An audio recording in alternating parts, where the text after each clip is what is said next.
This is BBC World News Today. I'm ALPA PATEL. Our top stories. Zimbabwe's president insists the country's election was fair, free and credible, but the opposition is having none of it, calling the results a coup. The UN has repeatedly asked Myanmar for access to Rakhine State. Will you be able to access this area where there have been alleged human rights abuses? Well, I hope that that will be possible. We have heard the most horrendous stories of the Rohingyas in neighbouring Bangladesh of rape and murder. Will the UN be pushing to hold those people accountable for these abuses?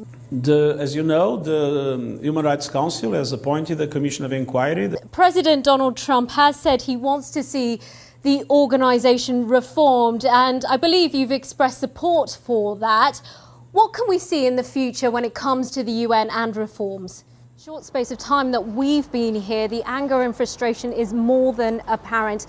We actually witnessed a fight just meters from where we were. At the centre of this fight was a father whose family was missing. He's very, very frustrated at the response from the council. I noticed you tweeted yesterday, rarely have I heard such self-centred, sanctimonious, duplicitous, hollow rhetoric. Pretty unfair, isn't it, given that Scotland voted to stay in the European Union? Well, I feel that this is, as far as I'm personally concerned. You're also pregnant. Do you think pregnancy can, stopper women as they grow in their jobs and progress? The only thing it stopped for me is my ability to put my shoes on independently. It's an endorsement.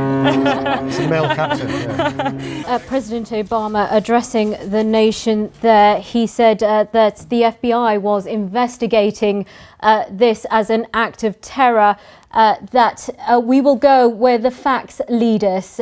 He also said that this was a heartbreaking day for the LGBT community. The shooter targeted a nightclub where people came to dance and sing. He said this is the most deadly shooting in American history. A sobering reminder, he said, that attacks on any Americans is an attack on all. Welcome to UK Reporters. I'm ALPA PATEL. From here in the BBC Newsroom, we send out correspondents to bring you the best stories from across the UK. Hello, I'm ALPA PATEL with your 90-second update. President Trump has described North Korea's leader as a rocket man on a suicide mission. He told the UN that the country would face total destruction if America was forced to defend itself or its allies. With me in the studio is Ken Monroe, who is a security expert. You've got a prop with you. It's a toucan. It operates on a similar principle, doesn't it? Can you tell us how it can be hacked? Ken, I understand you actually realised there was a fault with this doll a couple of years ago. So why do you think it's taken so long to take it off the shelves? Yeah. It's not the only thing that authorities have raised concerns about. The baby monitors one that comes to mind. How worried should we be about technology in our homes that could be hacked?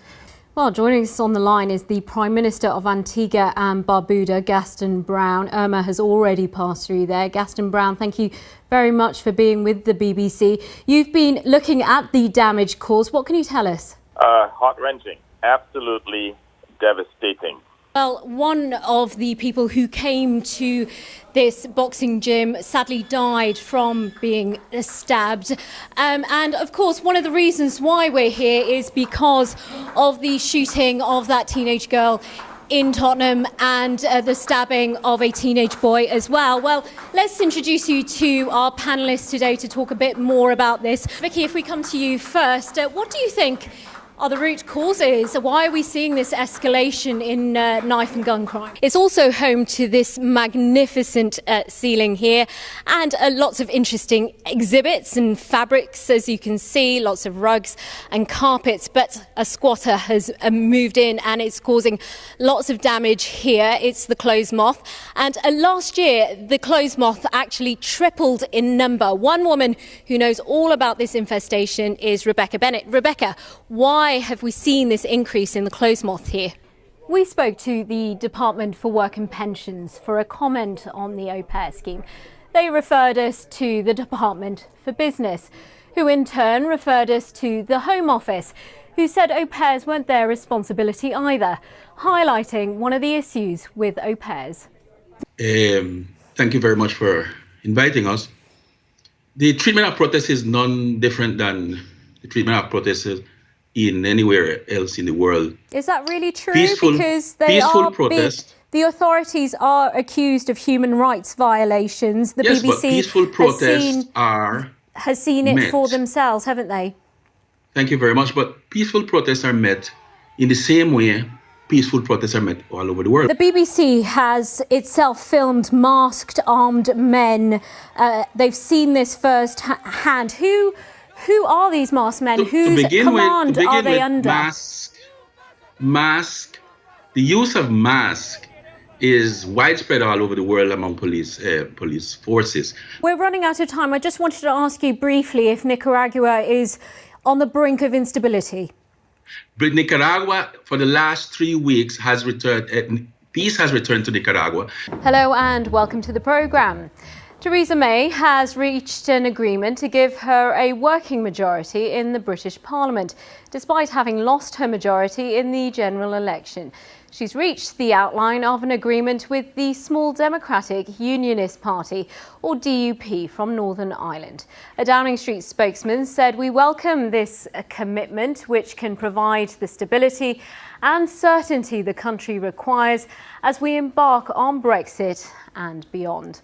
Well, whatever the future holds for Mrs May, she'll face it without her two closest advisors. Nick Timothy and Fiona Hill have resigned following pressure from MPs.